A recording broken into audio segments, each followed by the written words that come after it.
Good morning. What a gift to join you all in worship today. Thank you so much for the invitation to be here.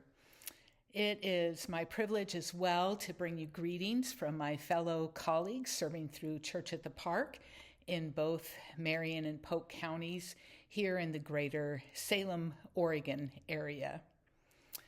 Some of you are aware that prior to my call to serve with Church at the Park as a chaplain and pastor of spiritual care, especially for the family site, I served as our denomination's regional liaison in the Middle East for nearly 12 years. And you all, the family of First Presbyterian Church in Santa Barbara, have been such a faithful part of that work and journey with both Scott and me over those 12 years. And so we want to thank you again for the many ways that you accompanied us and partnered with us and collaborated with our partners during that time. I was based out of Beirut, as you may remember, Beirut, Lebanon, and I had the privilege of working with 25 different partner organizations in 6 different countries. And it was in the midst of that work that I began to feel this pull back to the USA and to the Salem area in particular. Now, there was also a whole lot going on with our national offices, and some of that work is still finding its way forward, but it did involve the elimination of the World Mission Ministry area, and now our national offices and our colleagues who work there continue to engage with our global partners, but they are doing that through the Office of Global Engagement and serving in the roles of global ecumenical liaisons. And so I would ask you to be praying for them. They're far fewer in number, and they are working with the whole range of partners that a far larger team of people had been working with. So please keep them and our partners in your prayers as that work continues to find its way. But during those years that I was privileged to serve through Presbyterian World Mission, what I saw embodied by our Arab, Armenian, Syriac, Assyrian, Kurdish, and Yazidi siblings is how transformational work at the grassroots level can influence an entire community towards experiencing the reality of God's shalom. Shalom being that Hebrew word that extends this multi-dimensional invitation into the reality of right relationship with God, neighbor, creation, and self. I want to be a part of that kind of work in a more tangible way. And the best place for me to do so is in my own country of citizenship. Our friends in the Middle East are best positioned to do that work in their context. So here I am, privileged to work with Church at the Park, where every day we seek to participate in nurturing more of God's shalom in the greater Salem area as we accompany individuals and families on their journey back into stable housing while honoring their human dignity. The challenge that we find ourselves facing is, how do we go about this work in the midst of what often feels like chaos, with the ground almost constantly shifting under us, especially as it relates to funding, and that has everything to do with decisions that our federal government and our administration are currently making. We're also dealing with growing acrimony in public and social media spaces. So it's out of this context that I would like to invite us into the world of the church in Philippi and Paul's letter to that young worshiping community, especially these few verses from chapter 4 that we're focusing on today. And I'd like to offer this question for our shared reflection as we do so.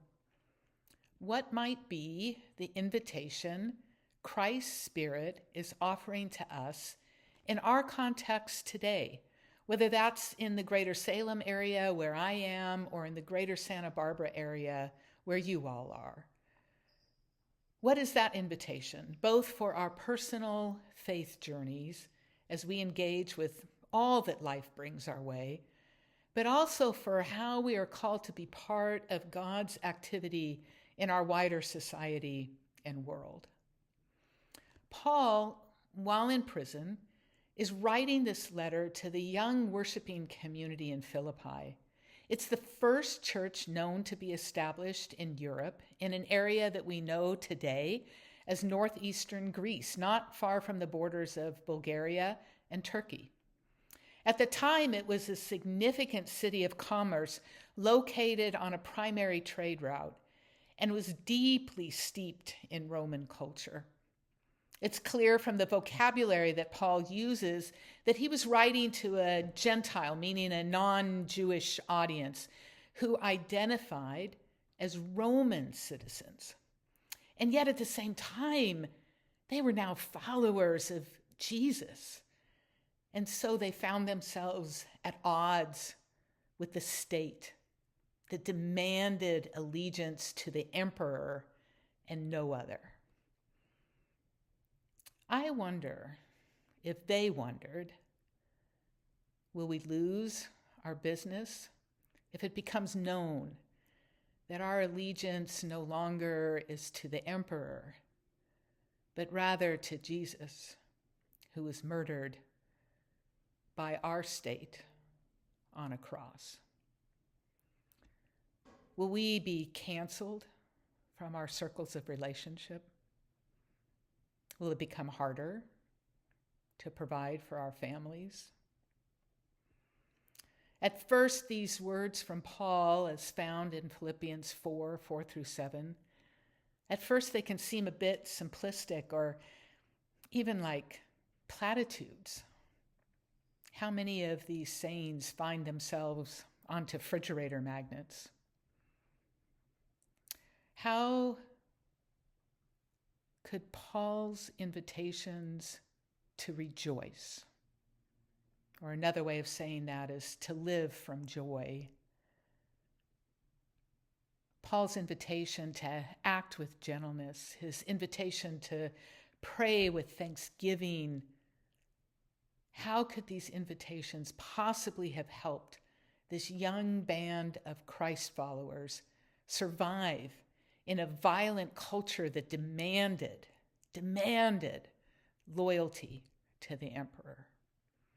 And how can they help us survive in the midst of our everyday struggles, as well as the larger dynamics that are polarizing so much of our country today?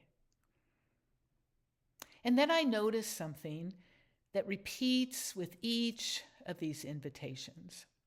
Each of them are centered in the person of Jesus, the very being of God. So I invite us to listen again to these few verses. Rejoice in the Lord always. I will say it again, rejoice.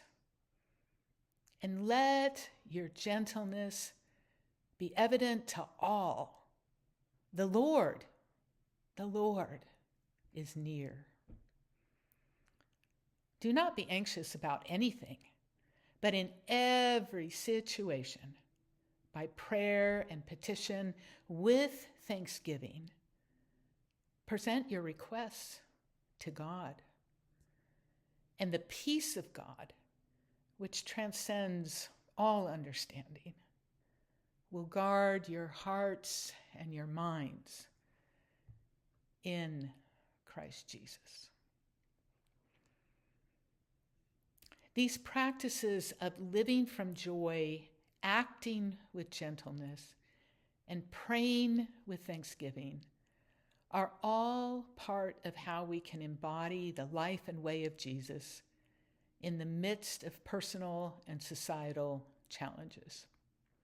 The first, living from joy, is grounded in Jesus being near to us. Joy, elusive as it is to define, is not conditional on circumstances the way that happiness may be. Instead, joy, according to Paul, is sourced through the steady, reliable, trustworthy presence of Jesus with us. That is a steady, reliable, trustworthy presence, even in those seasons of life where we may not be fully aware or aware at all of how Jesus is with us. Joy doesn't begin with us, and it doesn't even begin with our awareness of how Jesus might be present in the midst of circumstances that are incredibly challenging. But the experience of joy, of connection, of meaningful engagement with God and God's work in this world, all of that invites us deeper into life with the one who has loved us before we ever became aware of the invitation to love him in return. Joy is first and foremost the practice of relationship,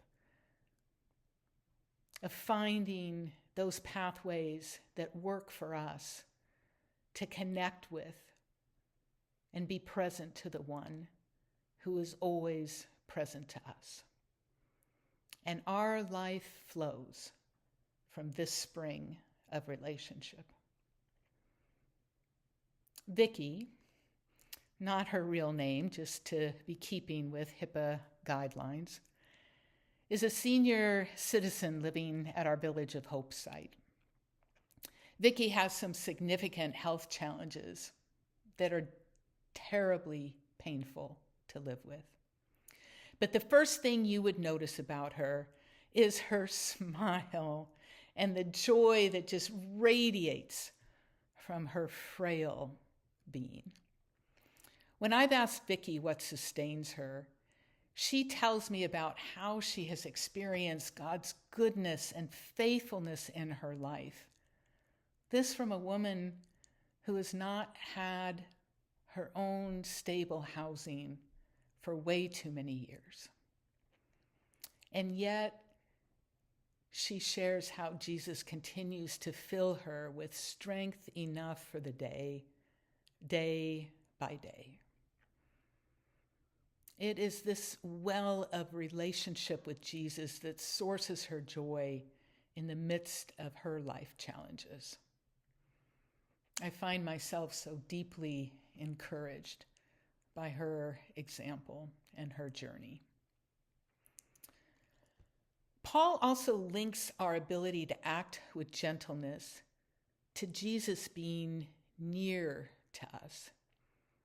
He has in mind here the risen Christ who has already conquered the reality of sin and death, that reality of what Jesus has already accomplished is what allows us to act with gentleness, even when we are faced with circumstances where it sure does not feel like there has been any conquering of sin and death and all of its ramifications, whether in our personal lives or the larger world. And yet this is the truth that Paul grounds himself in, that Jesus has already conquered the reality of sin and death. The Greek behind this translation of gentleness is actually quite difficult to put into English. This is part of what I learned as I sat with this text. In the Greek, the word is epiakia. And so gentleness is just one translation.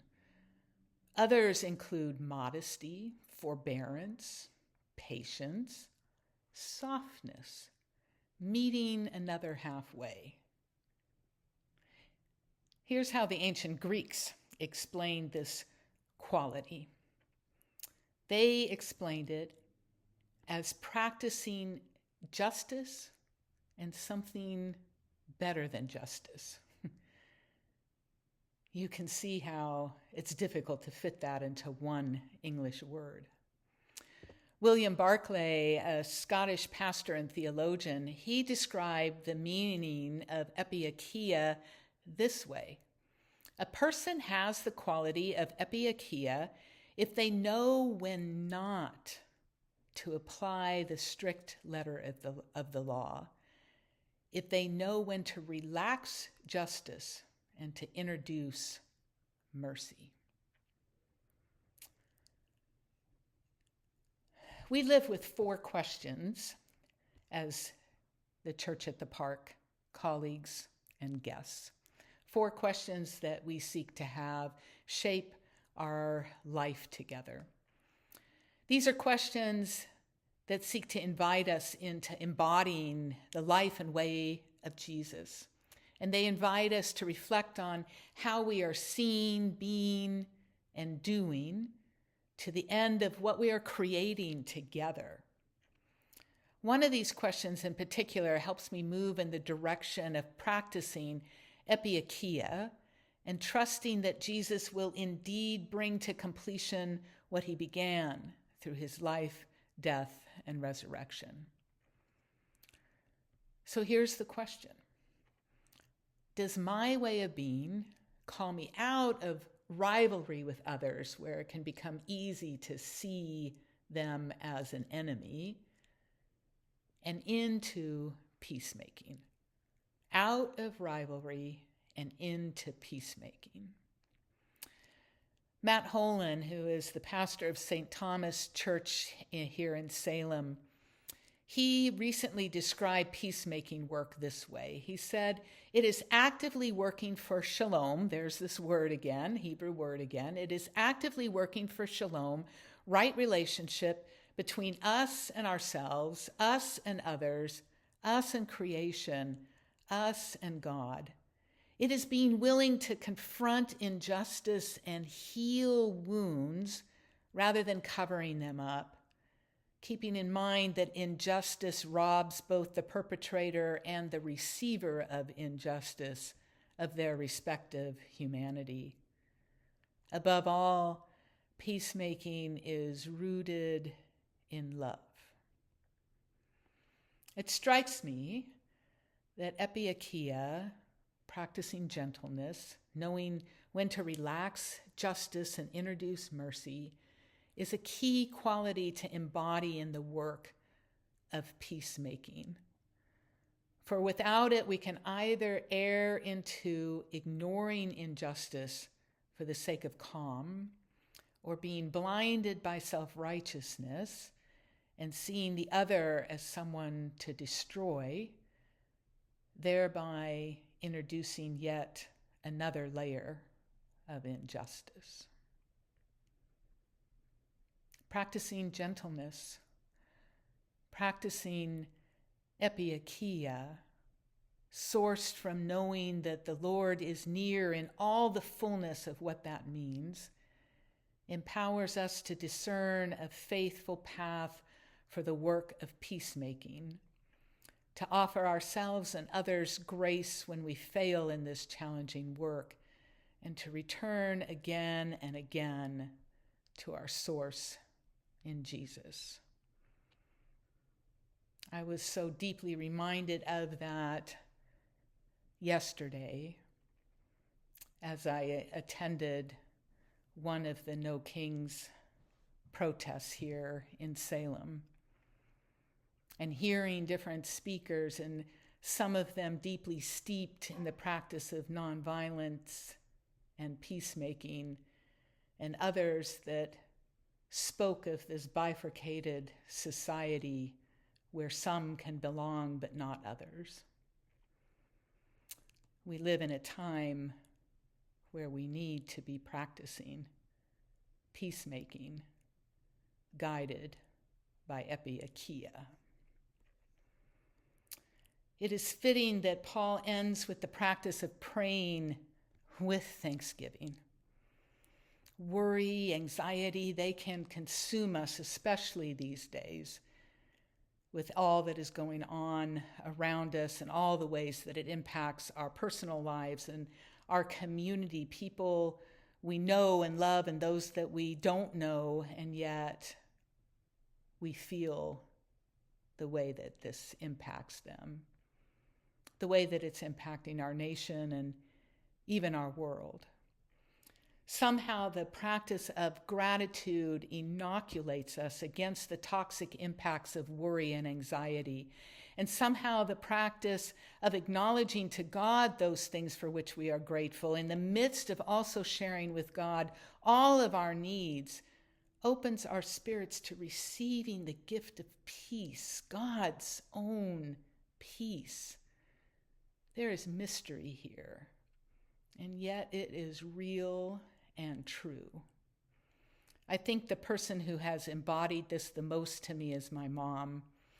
Over the years, she has regularly talked to God about all of her needs, her anxieties, her fears, and I have seen peace grow in her spirit over time. She has moved from a person carrying anxiety to a person exuding peace. I can see the difference in her. Paul is offering far more than platitudes in these few verses. I believe he is inviting us into 3 significant practices through which we can indeed be sustained and perhaps even thrive in the midst of our everyday struggles, as well as the larger dynamics polarizing so much of our country today. These 3 practices are a significant contribution to how we might respond to the question, what now? What now do I do when everything is going crazy around me? Living from joy, practicing gentleness, epieikeia, praying with gratitude. These are practices we can faithfully embody because we are sourced by the triune God who is at home in us and at work in our world, even now. Amen. May it be so.